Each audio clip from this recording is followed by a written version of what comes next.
In 2011, I ran 700 kilometres across Australia's highest peaks. Like other projects I'd taken on until that point, it was all about me, this so-called search for self. On day 5, after descending the country's highest peak, I came upon this beautiful plain called Coimbat Flat, and I crossed the largest river in Australia. This is the Murray River, the famous Murray. The headwaters of it anyway. It's amazing to think that water will far out travel a few thousand kilometres now down to the sea. It is hands down the most important river in Australia, and here I am stepping over it. There you go. Officially in Victoria. It's amazing to think this happened 15 years ago, and I've taken all this time to figure out what I was actually doing there. Adventuring isn't about me, because really, adventure is just a reflection of the places I go. This series is about immersing myself in Australia's most polluted or at-risk waterways. The experiences so far haven't all been nice, and they've been a reflection on people and history, and how in a relatively short space of time, humans have stuffed up. This river, the River Murray, is the final episode because it's the biggest river in Australia. It's contested because 40% of our food grows in its watershed, and so it's been deforested and dammed for 200 years.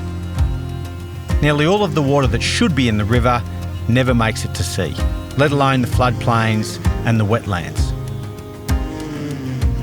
In the driest occupied continent on Earth, you need water to make food, making the Murray Australia's most contested river.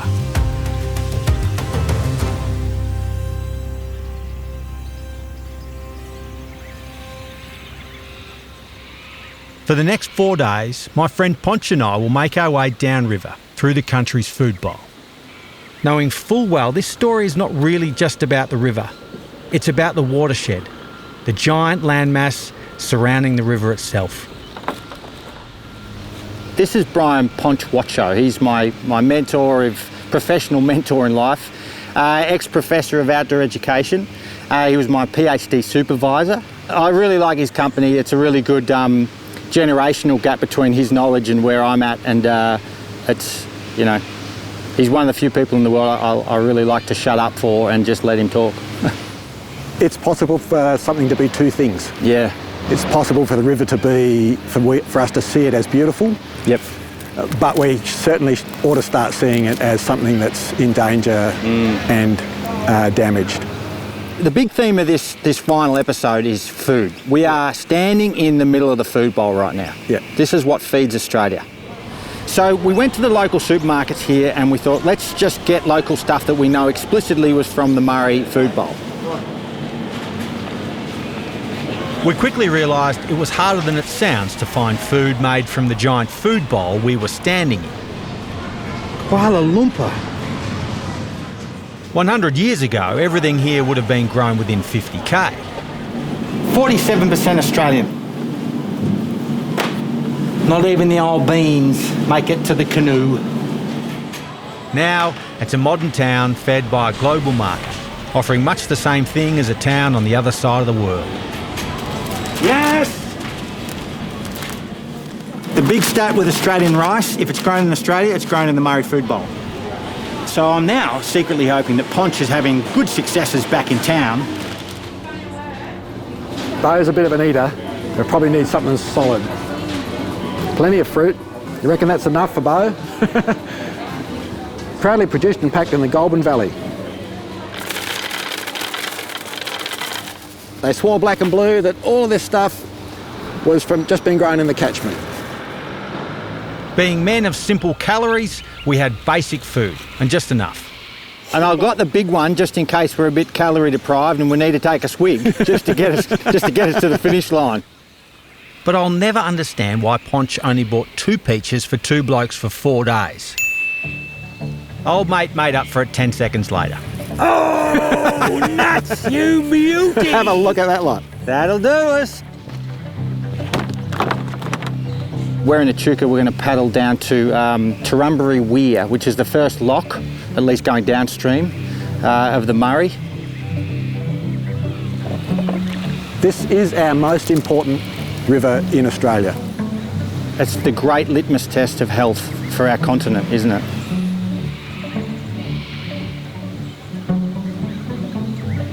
The River Murray, like all big rivers of the world, is a lifeblood to the country it cuts through. In the 19th and 20th centuries, it became the first superhighway of the interior. The activity here in the heyday of the riverboats must have been amazing. Full on, yep. It's an old saying in Australia that the country's prosperity rests on the back of a sheep. But in reality, it was the steamers and woodcutters that established this river as the breadbowl of Australia. Ponch's family was one of them, earning a living making firewood for the furnaces of paddle steamers.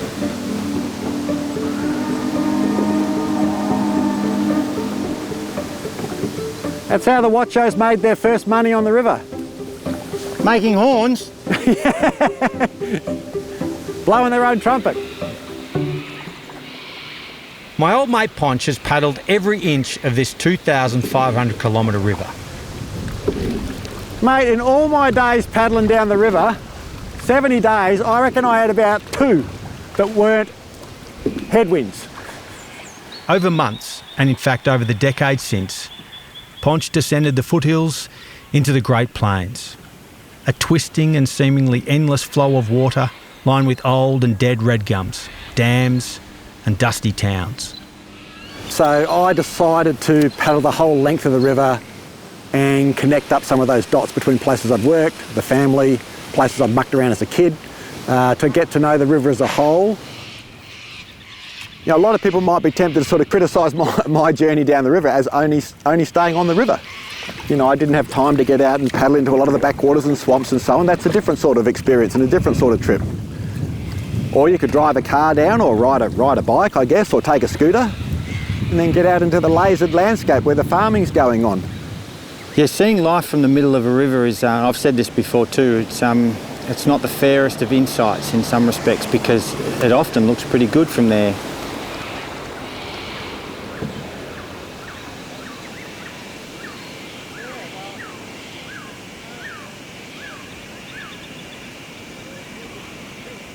Cheers. Cheers, mate. That's a Murray cheers. Eating a ball full of Murray water. Murray water, sunshine, sugar. How's that? Bloody awesome. Even the sticker's good. Why didn't I buy 20 of these, mate? I don't know. Yeah, a little bit disappointed. I don't know why you'd just buy 2, but you know. It was great to be back on the river. I've guided here my whole adult life. But like a lot of places guides tend to work, it's always in the pretty parts. Forested, least inhabited, often managed by the government or Indigenous owners. You're basically a tourist. In my mind, that's a lost opportunity when the deepest impact on a person can be exposure to the raw and unedited. I think this trip will be an interesting one for Beau in terms of his Bad River series.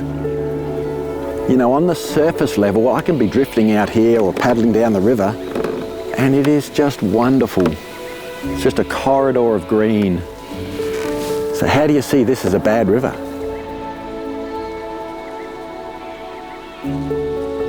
In 2012, the Murray-Darling Basin Authority ruled that so-called environmental flows would be set at 18% of river water. But in reality since then, only a quarter of that water has been freed. In crude terms, for every 100 litres of water that enters the river itself, only 5 litres is allocated to the environment. You know, in 100 years' time, won't we just think that we're bonkers thinking these things, that we can take that much water away from a system and not alter it greatly, that affects us worse in the long term? Yeah. There's so much to keep you interested on a river. Just a slow-moving television screen. But in reality, you can feel it, you can smell it. It's bloody excellent.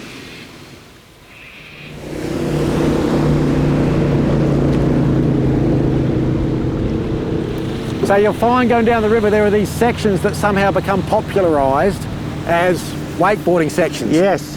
Well, the fact that they're a wake boat too, they're designed to make waves, which is just an erosion machine, isn't it? Yeah, well, you look at the bank here.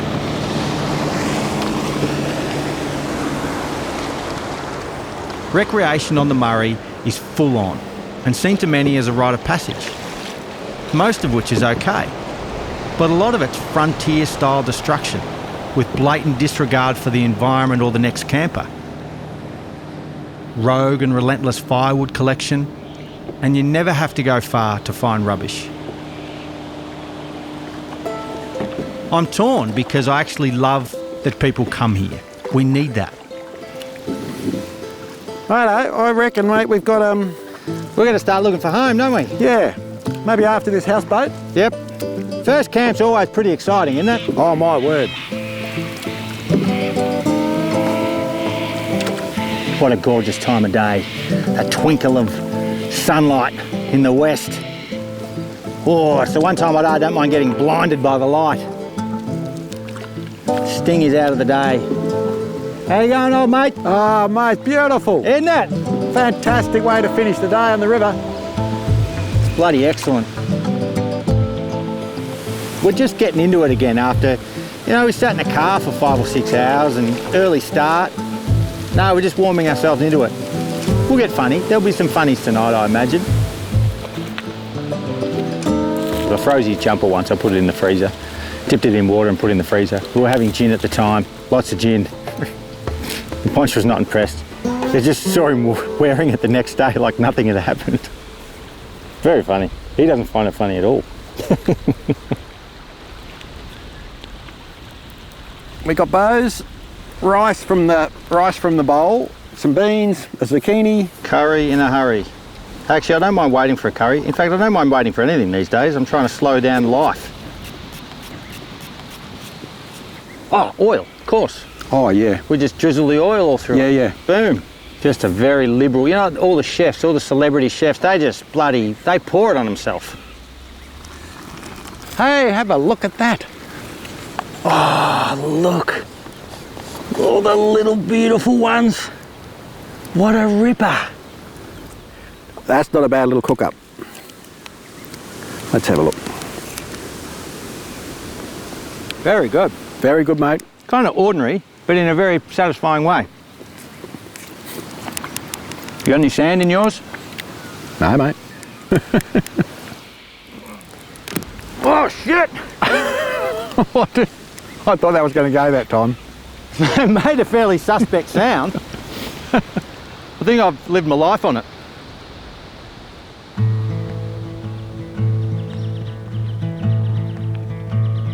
Most mornings I've had on the Murray start with a run.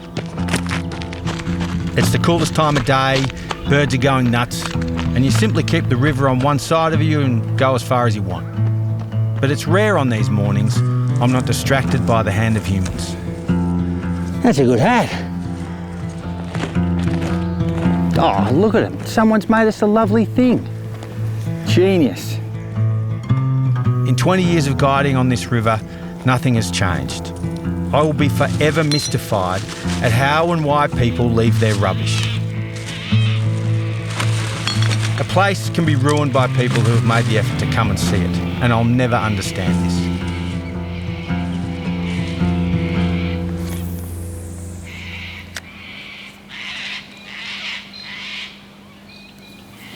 The lovely thing about wood smoke is that it takes away all bad body odour. Well, not all, but a lot of it. So, fried bread, salami and eggs and a tomato.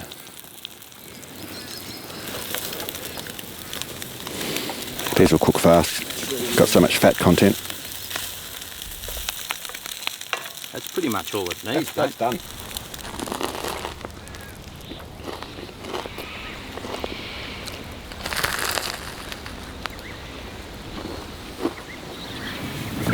Found a bit of driftwood yesterday. I've never paddled really a canoe that's so shallow, and so my ankles, I've got hopeless flexibility in my ankles, so I can't really sit properly on my knees or kneel properly. Oh, good work, mate. Well, Ponch, what a magic start. Yeah, it's great.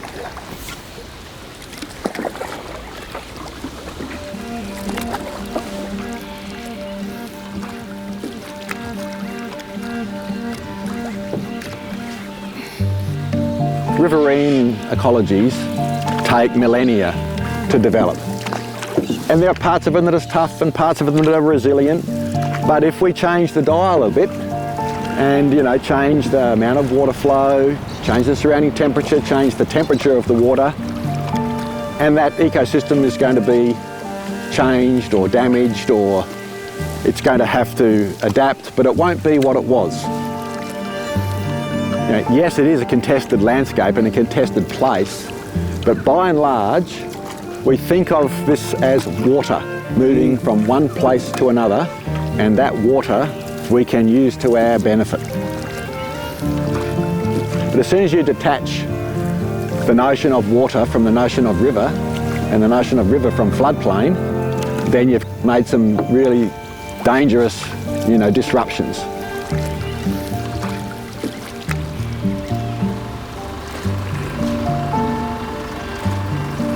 Our first loud pump, Ponch.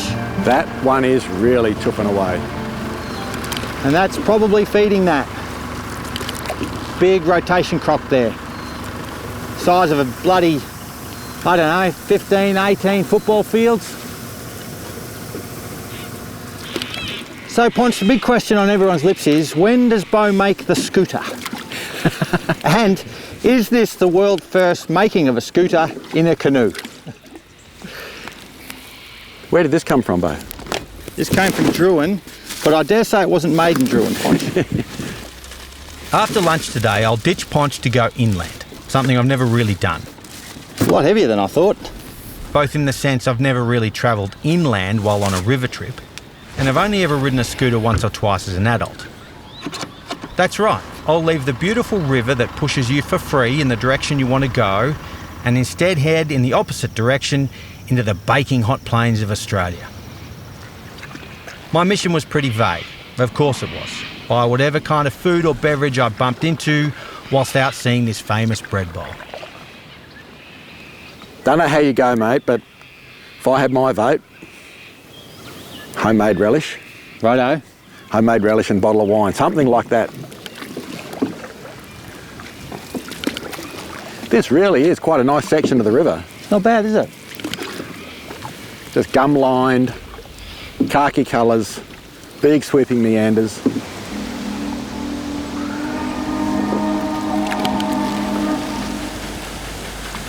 How about that, hey? A paddle steamer. It's a lovely sound. Very repetitious, not too loud. Time for lunch, mate? Yeah. Oh, yes. Hello, legs.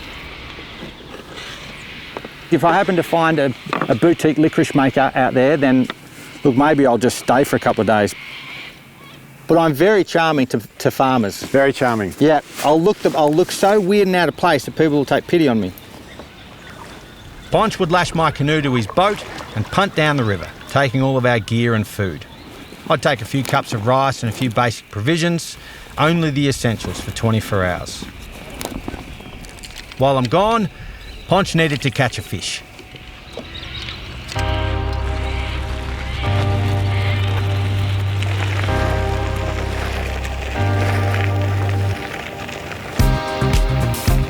It's a massive food bowl. It goes for hundreds and hundreds of kilometres. So I'm just going to go and dip into it. And this is where all the food's grown. So I'm going to go look for food. To think of the river as something separate from its floodplain is absurd. It'll be interesting what you find, because I imagine you'll cross channels and anna branches and all sorts of ways of transporting the water from here to get it out there.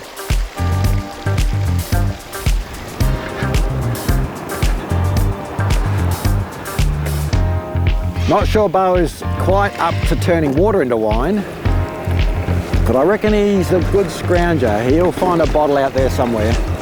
Mind you, better check that it's not roadside litter or something.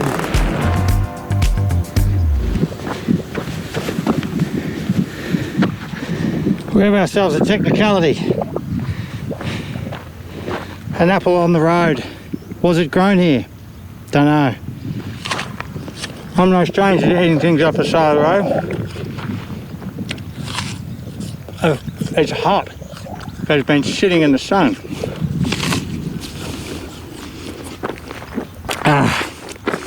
That was excellent.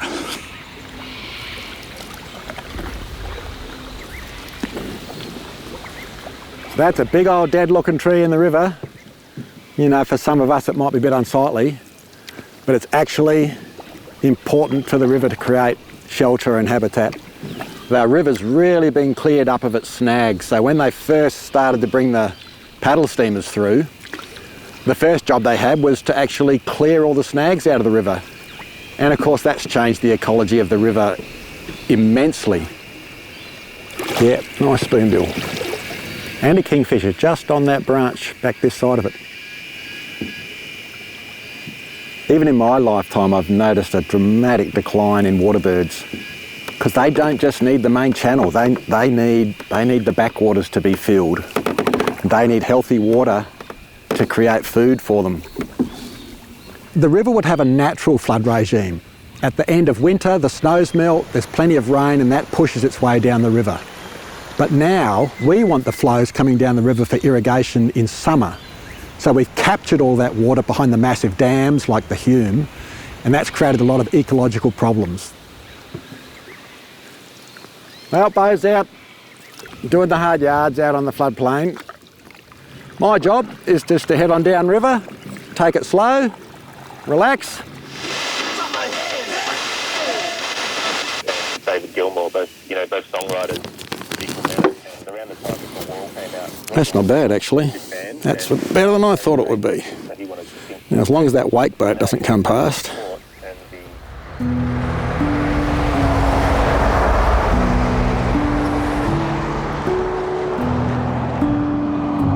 Oh, fresh rabbit! Yeah, you bet I'm thinking about it.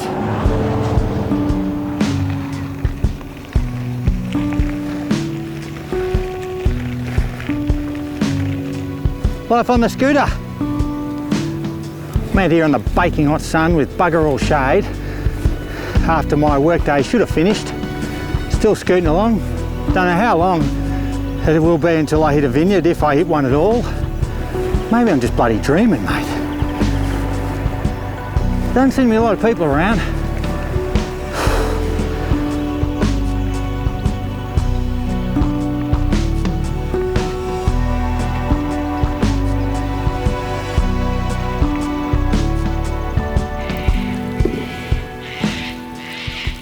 Land of droughts and flooding rains. You know, we think of a big flood event as a catastrophe because it does damage to property, damage to towns, wrecks pumps and infrastructure. But in fact, it's just part of the natural cycle and is incredibly important for the health of the floodplain.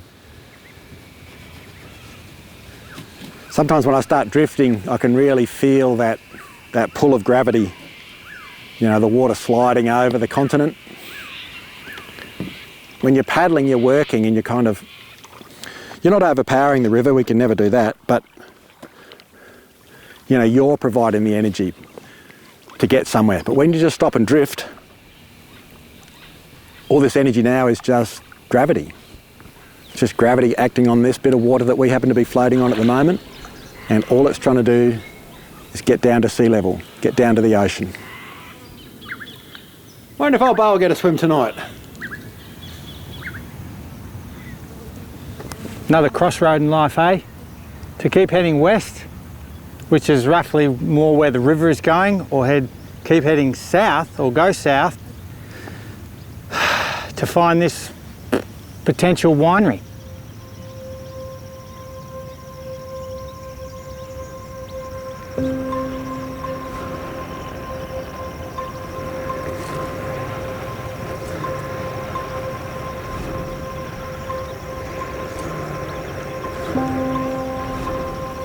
grapevines, you beauty. And I think they have a pistachio nut sign.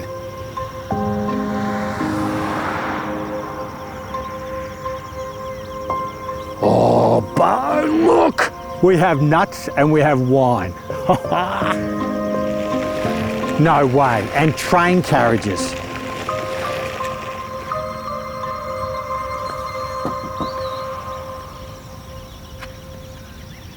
G'day. Hello. Hi, I'm Bo. How are you, Bo? Pleased to meet you. Nice to meet you too. Are you folks open for some kind of wine business? We could probably help you out. You look pretty thirsty. That's made my bloody day. I've just scooted 20 k's to the closest vineyard. What'd you say, mate? You're on a scooter. I'm on a scooter. It's an absolute beast.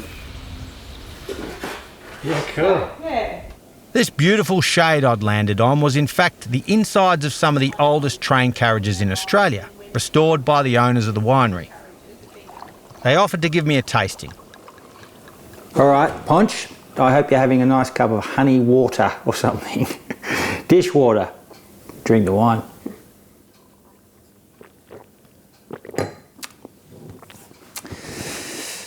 Very good. It's beautiful. Pretty good. Generally. Mind you, at that stage I would have drunk dam water. In fact, that's what their wine was made of. Old dirt and dam water. All part of a growing group of farmers that use the rain that falls on their head and not pumped in from the river to make whatever it is they're making. Bit drunk after that glass of beautiful wine. Never drink wine out of glass. Drink it out of a cup you found on the side of the road. Ah. These are the kind of scenes that people dream about. I'm sitting amongst the rows of culture. Look at the fruit. It's kind of fitting. The whole day led to this moment. It's good. It's little wonder that wineries and wine make people feel good. You get drunk and you're surrounded by this lovely greenery and fruit hanging off the trees, and I don't take these moments for granted. No dang way. Sitting here with wine that I just met the winemakers. Stuffed, I'm knackered, you know. Big day today, on the move.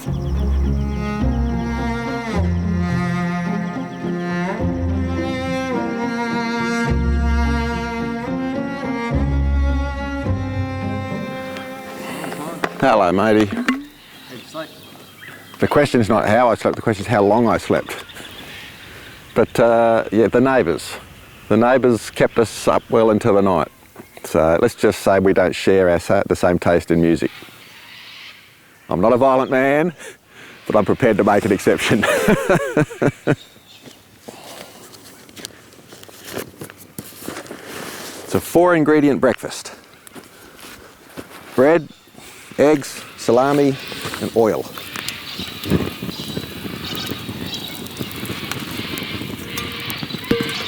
Well, first attempt not too good.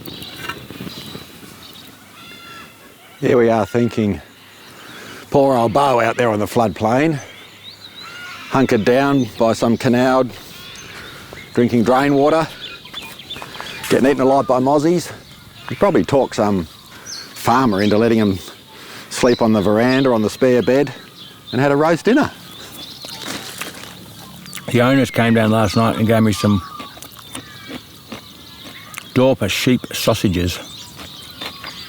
Leftovers. How about that, eh? Sleeping between rows of grapes really is brilliant. I've done this a bunch of times in my life, but it was mostly just where I ended up after drinking too much. But now, a little more sensible, I couldn't think of a better place to rest. And there's no hardship here. In fact, it's the opposite. I think this is a form of luxury, of absolute freedom. Heading pretty much due north, which means it's got to smack into a river at some stage. 80 kilometres, roadworks. I better slow down.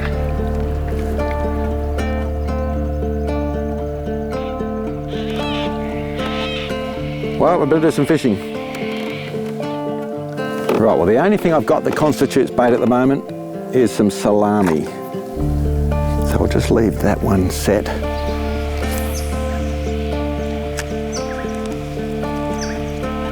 Have a cup of tea in memory of Bo. Well, not memory, in honour of Bo, scootering back to us with his cask of wine.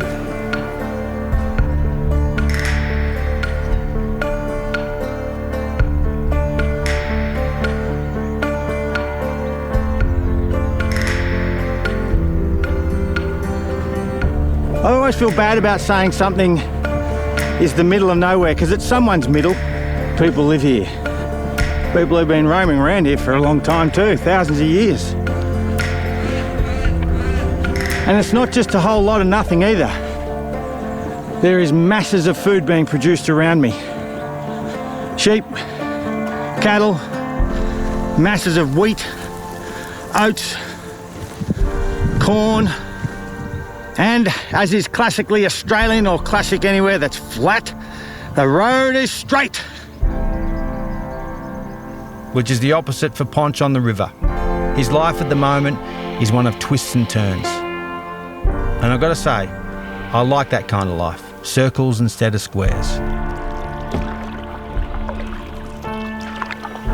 Way up in the headwaters, imagine the river's just starting to pool and trickle, and it hits a stone. Gets deflected off to the right.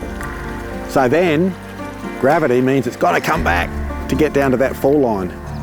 What does it do when it gets to the fall line? Overshoots. And now it's fighting to come back. So it's that first stone that starts the river on its meandering journey.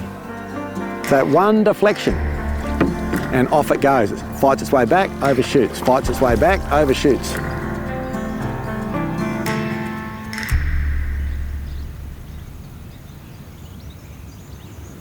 I reckon most people in their cars driving past seeing a bloke on a scooter would think that is odd. I would never do that. Most people would never do this. I appreciate that, I get it. Oh, how about that? I was sitting on a tin can the whole time. Thought something was underneath me.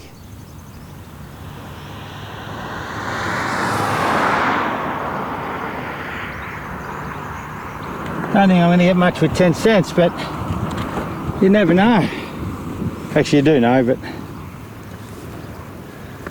Might go and see if this service station has some local produce. Chances are about 1 in 100, but I'm an optimist. Do you have any local food? We used to do, but we haven't got any at the moment. Bummer. Good luck! Cheers. Close. They usually have local avocados.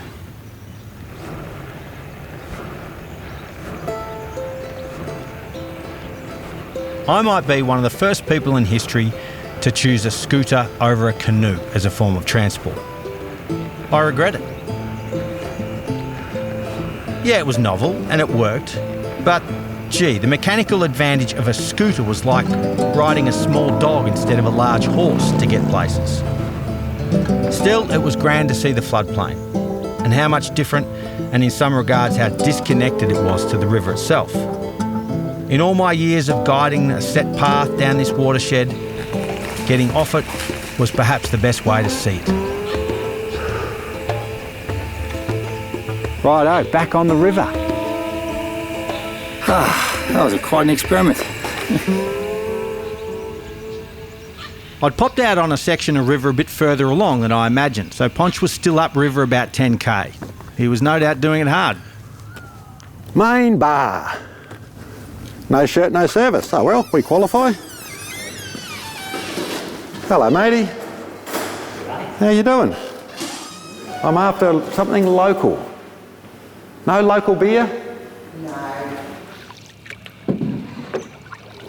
Asked about any local beers, any microbreweries, anything from the watershed? No. Any local wines, any wines from the watershed? No. I would think if you've got that high-end clientele, like people who can front up with 500 grand for a houseboat, I'd reckon that they would want a pretty classy bottle of red. and maybe something from the microbrewery in Shepparton. I see a blue cladded figure ahead. Long sleeve, long pants, Legionnaire's hat. Ahoy, Bo! Ponch, how are you? I'm good, mate. How are you? Very good. Good to see you, buddy. Good on you, mate. Well done. Well done to you, mate. Well, you don't know yet. It might have been a big fat waste of time. I'll start with a nice simple one because you can snack on them as you're doing it. Oh, As we're having lunch. snacks. Pistachios. Where did you find those, mate? Don't worry about where I found them, Ponch. I'll get to that. This one's a bit of a red herring. Stolen, and an ant bit me as I was collecting them, but we've got a bag of wheat. Oh, very nice. That's old, but there might be some calories in it. Exactly. I spent the night in a vineyard. Now, there's been a considerable tax because I was there last night.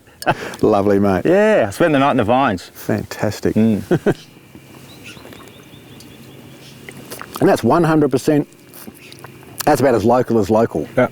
Gets worse with age, so... Oh, it'll make it to dinner, though. Oh, I don't think it will. That's what I was told. Well, you had salt of the earth people, mate. Yeah. We had the opposite. Right. I had the exact opposite. Doof doof, Yep. 4 a.m, I reckon. But nice to be back in the water. Golly. Where we go and just drop into that paddling rhythm. Yeah. While waiting for Ponch earlier, I'd felt uneasy that this story wasn't doing the river or its watershed justice. Out of practicality, we were actually paddling a relatively healthy section of river. So even when we see pumps, vast irrigation and land reshaped for food, it all looks pretty good, productive and even necessary. At times, it's beautiful. A pump house can be beautiful. And herein lies the problem. When a culture sees something as attractive, it's mighty hard to unsee. This river is sick, but to most of us, it doesn't look like it. And that's the biggest challenge the Murray and the Basin faces.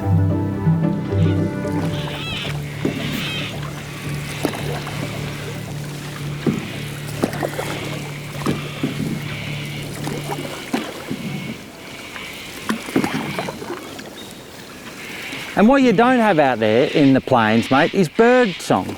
You have no bird song, so it's a very silent thing. And going along, all I could hear was the whir of the little rubber tyres on the road or the dirt. Now, is that us? Ah, that looks shady, mate. A little bit of a beach to land on. Nice tree to tie up to. Ah, okay. I'll go up, Ponch, and you can pass me a few things, mate. All right, mate.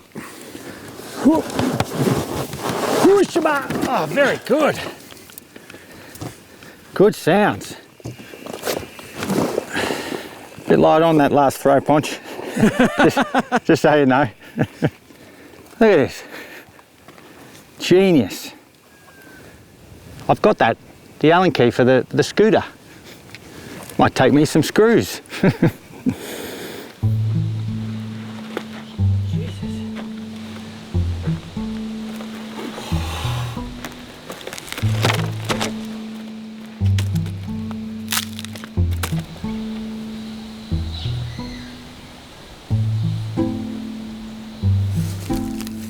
A paloo, a table base, a fake Weber. Let's go camping and leave all of our cheap camping equipment there. Yeah, this is the wicked side of recreation, hey? I'd love to have dinner with people that do this. How do you find the potatoes, by the way? Is the wine okay? And why did you leave your camping equipment?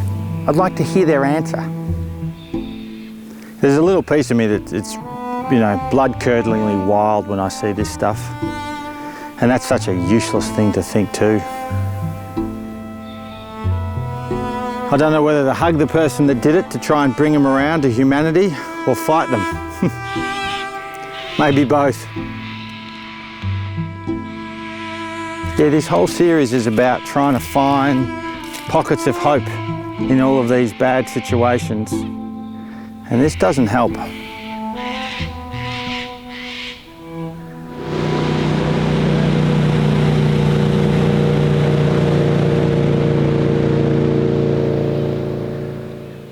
You know, it's interesting on a trip like this. You see people camping and doing the wrong thing, leaving piles of crap behind.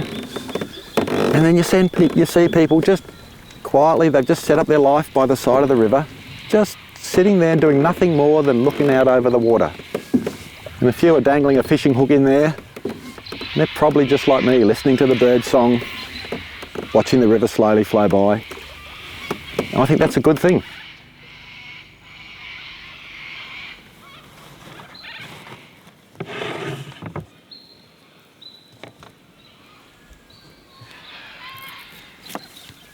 Last mornings always have a different feel to them, Ponch. Yeah. You start to ease your mind back into what's going to happen in the aftermath. Do you? Yeah. My mind's still easing itself out of the tent. No, very good. Into the upright position. Well, cheers, matey. That's a great brekkie. What do they say about eating when you're standing? It's bad for you, isn't it? Oh, not heard that one, mate. Or eating when you're laying. Oh. Balancing act, mate. I've got egg all down the front.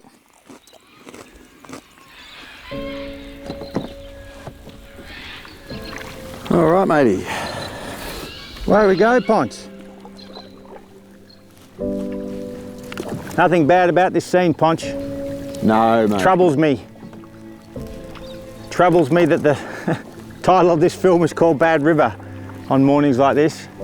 Well, look, mate, I can sense how conflicted you feel about, you know, that notion of a river being bad, because we can come to them and have such joyous experiences.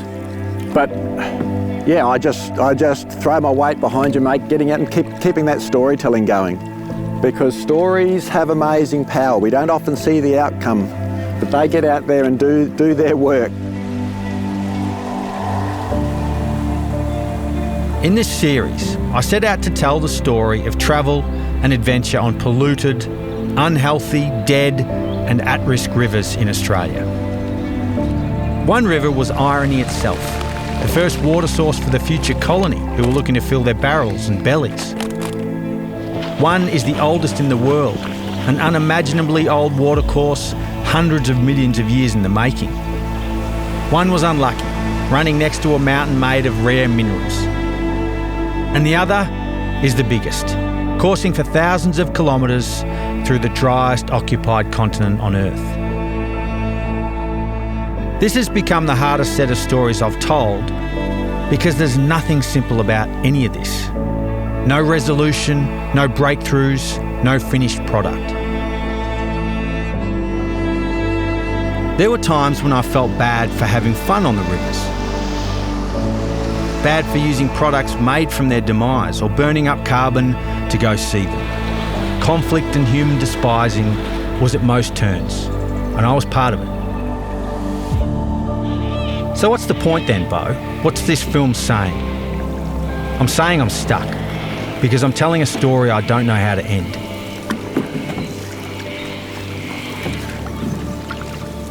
Unfortunately, it's going to have to be managed, and rules are going to have to be imposed until we can, you know, get a whole new set of values for the river.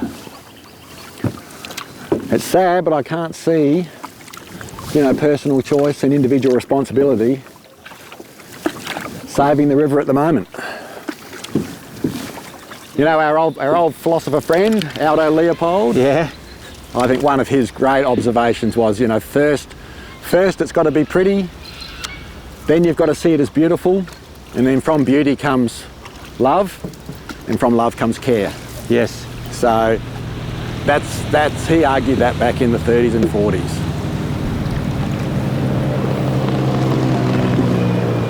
And round the bend and boom, there it is. How is that?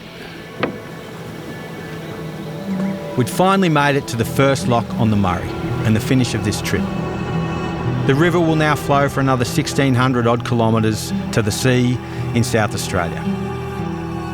It's stifled by 14 other locks, and it will get sicker as it goes. By the time it makes it to sea, it's a limp version of what it's been for thousands of years. Well, that's it. This is the end of the river.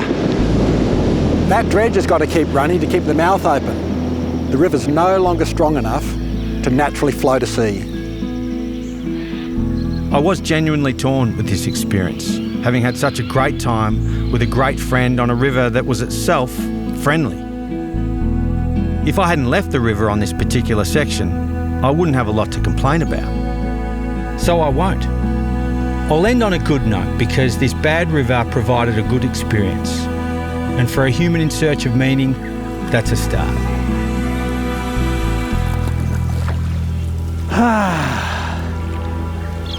Good way to end the series, really, Ponch. I think so, mate. Bloody excellent.